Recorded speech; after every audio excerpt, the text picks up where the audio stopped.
Kim Pao fandom, posible nga ba ang maging foundation dahil sa pagtulong? No time sa fans war. I've seen a lot of change, been through a lot of pain. Some things are not the same as they were a year ago, but all will be okay. I move on each and every day.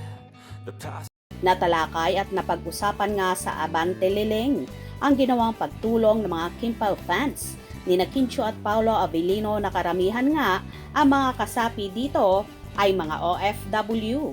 Ayon pa nga sa host na hindi lang ito tumitili, hindi lang ito nanonood ng mga pelikula, hindi lang ito nanonood ng mga serye ng aming mga lodi, kundi namimigay din po kami ng ayuda kung saan pinalakpakan pa ng host at sinabing bongga ang nagagawa ng kanilang grupo.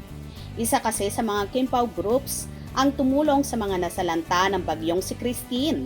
Ito ay mga grupo ng Kim Pao International na namigay ng mga relief goods sa ating mga kababayan na nasalanta ng naturang bagyo. Ang Kim Pao ang mga Kim Pao fans, hindi nananahimik dahil abala sa pagbibigay ng mga ayuda. Nakakaloka ang Kim Pao International fans ng fandom as in patuloy sa pagbibigay ng ayuda. Alam mo, nakakabilib. Kasi itong nakaraang bagyong Christine, alam mo, nagpa-ayuda pa rin sila. Nagbigay pa ng mga bigas. Di ba nakakaloka? Hindi kaya itong Kim Pao na ito ay maging foundation. Super nakaka-proud ang mga ganitong grupo na hindi lang sa paghanga at pagsuporta sa kanilang mga idolo ang kanilang ginagawa. Bagkos bukas ang palad nila sa mga taong nangangailangan ng tulong. Kaya kahit naman sina Quincho at Paolo Avellino ay tuwang-tuwa sa kanilang mga supporters na hindi lang sila ang iniintindi kundi pagtulong na rin sa ating mga kababayan.